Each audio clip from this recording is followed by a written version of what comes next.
নতুন সপ্তাহের জন্য পিতা ঈশ্বরের ধন্যবাদ দিই। পবিত্র বাইবেল দ্বিতীয় বিবরণ 6 অধ্যায় 6 এবং 7 পদে মসি লেখেন, আর এই যে সকল কথা অদ্য তোমাকে আজ্ঞা করি তাহা তোমার হৃদয়ে থাকুক, আর তোমরা প্রত্যেকে আপন আপন সন্তানগণকে এ সকল যত্নপূর্বক শিক্ষা দিবে, এবং গৃহে বসিবার কিংবা পথে চলিবার সময় এবং শয়ন কিংবা গাত্রোত্থানকালে ওই সমস্তের কথোপকথন করিবেন। পবিত্র আত্মার সহভাগিতা প্রার্থনা করি বিষয়টি বোঝার জন্য। সন্তান প্রথম শিক্ষা পায় তার পিতামাতার কাছ থেকে, তার পরিবেশের কাছ থেকে।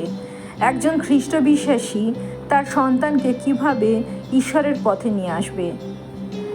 আমরা দেখছি এই বাক্যে মসি যে আজ্ঞা পিতা ঈশ্বরের কাছ থেকে সেই পর্বতে লাভ করেছিলেন, সেই আজ্ঞা তিনি ইসরায়েল জাতির কাছে বলেছেন তারা যেন সব সময় সেই আজ্ঞা নিজেদের অন্তরে এবং মুখে রাখে।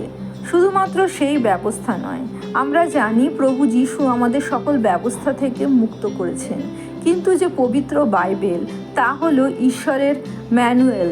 আমাদের জীবন সুন্দরভাবে কি করে আমরা কাটাতে পারি, পিতা ঈশ্বরের কি কি প্রতিজ্ঞা আমাদের জীবনের জন্য আছে, এবং অনেক বাইবেলের বীরদের জীবন সাক্ষ্যরূপে এই বাইবেলে লিপিবদ্ধ আছে, যারা পাপে পতিত হওয়ার পরেও শুধুমাত্র বিশ্বাসের মাধ্যমে পিতা ঈশ্বরের অনুগ্রহ থেকে বঞ্চিত হয়নি, পাপ থেকে তাদের ক্ষমা হয়েছিল।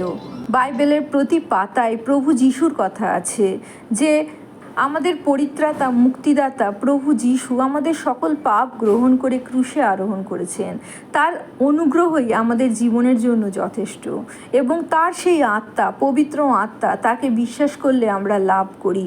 যখনই তাকে আমরা পরিত্রাতা রূপে বিশ্বাস করি, তখন আমরা অনন্ত জীবন পাই, যে জীবন আদম হাওয়া নিজেদের পাপের মাধ্যমে, অবাধ্যতার মাধ্যমে সেই এদেন উদ্যানে হারিয়ে ফেলেছিল, যে আত্মিক মৃত্যু তাদের ঘটেছিল, আমাদের সেই আত্মা পুনরুজ্জীবিত হয়ে ওঠে, নতুন জন্ম হয় পবিত্র আত্মার মাধ্যমে। আমরা দেখি পিতা ঈশ্বর কত আমাদের ভালোবাসেন, যে তার প্রিয় পুত্রকে দান করতে তিনি হেজিটেট বোধ করেননি, দ্বিধা বোধ করেননি। আমরা বুঝতে পারি এই পৃথিবীতে যা কিছু ভালো তা পিতা ঈশ্বরের কাছ থেকে আসে। আমাদের জীবনে যা কিছু প্রতিকূলতা, রোগ, দুর্বলতা, অক্ষমতা, দারিদ্রতার সম্মুখীন আমরা হই, তা শয়তানের পরিকল্পনা, শয়তানের প্ররোচনা, যেন আমরা সেই পরিস্থিতিতে পড়ে পিতা ঈশ্বরের ওপর ভরসা করা বন্ধ করে দিই, তার প্রেমের ওপর বিশ্বাস বন্ধ করি। প্রভু যীশুর অনুগ্রহ থেকে আমরা বঞ্চিত হই যখন তাকে বিশ্বাস না করে অন্যান্য পার্থিব জিনিসের ওপর আমরা নিজেদের বিশ্বাস রাখি। এই সকল কিছুই আমরা বুঝি পবিত্র বাইবেলের মাধ্যমে। পবিত্র বাইবেলের মাধ্যমে পিতা ঈশ্বর আমাদের কথা বলেন। পবিত্র আত্মা আমাদের প্রত্যেক পরিস্থিতিতে জীবনে পবিত্র বাইবেলের মাধ্যমে কি করা উচিত তা মনে করিয়ে দেয়। আমরা প্রত্যেকে চাই আমাদের সন্তানরা জীবনে উন্নতি করুক, কৃতকার্য হোক, সাফল্য লাভ করুক। বাইবেলের বাক্য বলে, যাহারা এই ব্যবস্থা দিবারাত্র ধ্যান করে, অর্থাৎ প্রভুর ব্যবস্থা, বাইবেলের বাক্য দিবারাত্র ধ্যান করে, সে জলস্রোতের তীরে রোপিত বৃক্ষের সদৃশ্য, যাহা যথাসময়ে ফল দেয়, যাহার পত্র ম্লান হয় না, আর সে যাহা কিছু করে তাহাতেই কৃতকার্য হয়। আমরা আমাদের সন্তানদের পড়াশোনা করার জন্য উৎসাহিত করি, খেলাধুলা করার জন্য উৎসাহিত করি।